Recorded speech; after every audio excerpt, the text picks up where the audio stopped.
क्या आपने कभी सोचा है कि आपके भीतर जो चेतना है वह कहाँ से आई है? वह कौन सा अनदेखा प्रकाश है जो हर जीव के भीतर समान रूप से विद्यमान है, फिर भी कुछ ही लोग इसे देख पाते हैं? क्यों कुछ साधकों का ध्यान तुरंत जागृत हो जाता है जबकि अन्य अनंत साधना के बाद भी अंधकार में खोए रहते हैं?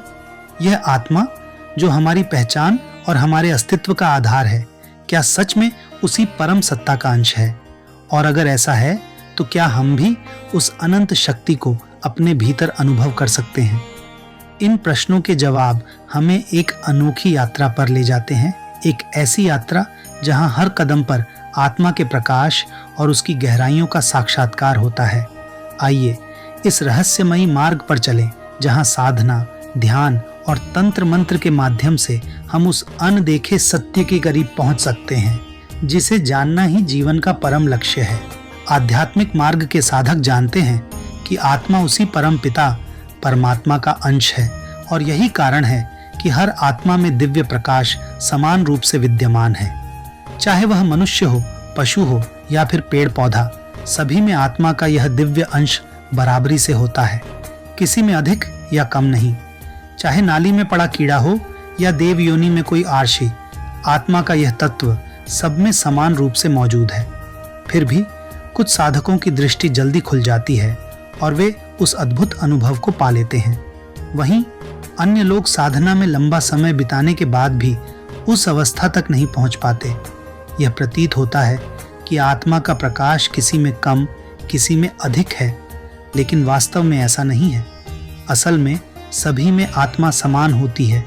यह साधक के कर्मों और उसकी साधना की गहराई पर निर्भर करता है कि वह उस चेतना के स्तर तक पहुंच पाता है या नहीं।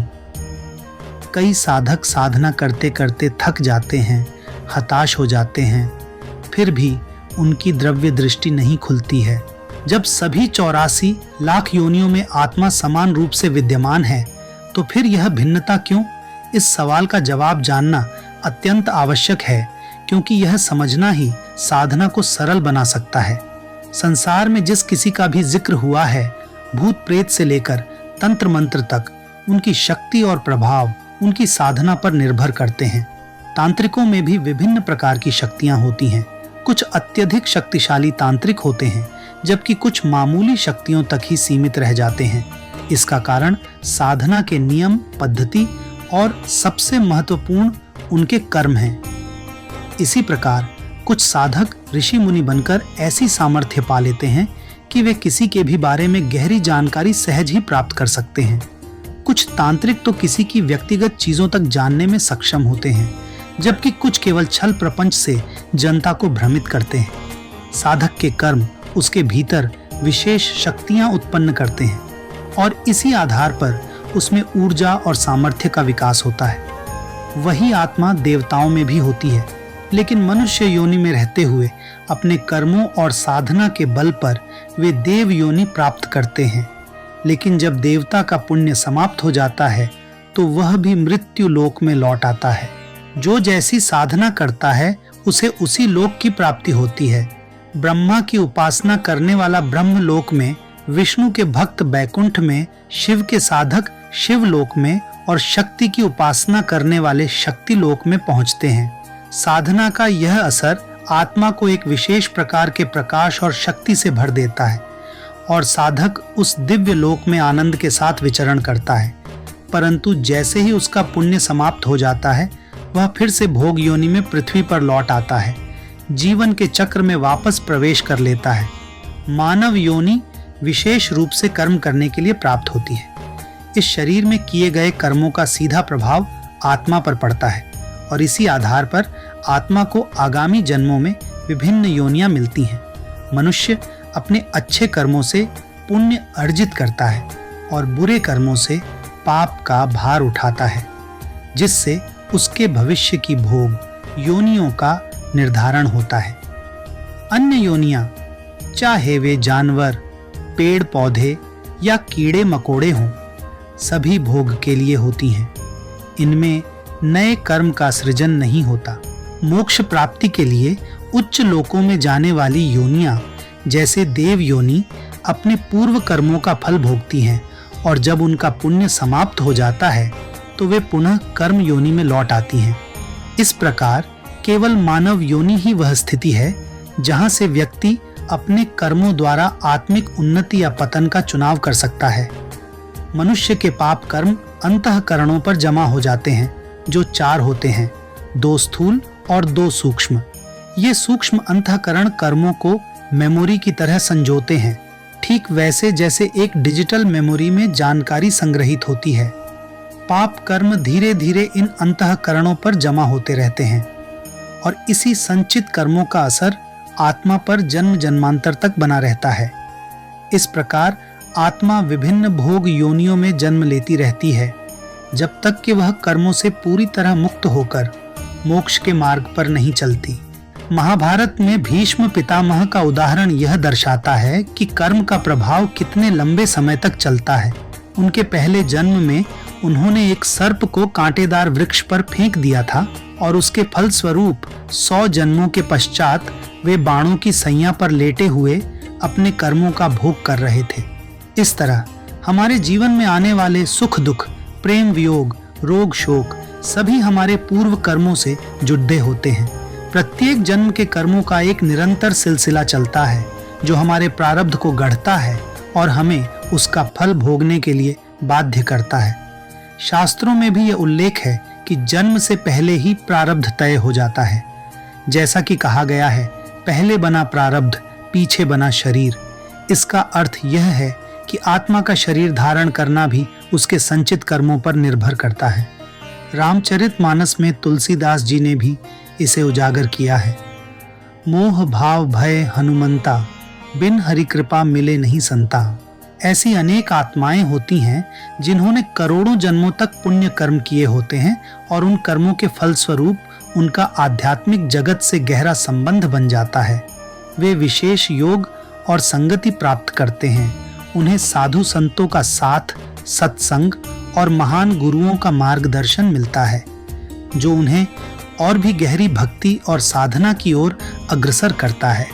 पिछले जन्मों में जिस प्रकार की साधना और भक्ति उन्होंने की होती है, उसी के अनुरूप उन्हें इस जन्म में संगति और अवसर प्राप्त होते हैं, जो उनकी आत्मा को आध्यात्मिक ऊंचाइयों तक ले जाने में सहायक बनते हैं। यदि कोई साधक अत्यंत गहन, गुणयुक्त और रहस्यमयी साधनाएं करता है, तो वह ऐसा पुण्य अर्जित करता है कि उसे सद्गुरु का सान्निध्य प्राप्त होता है।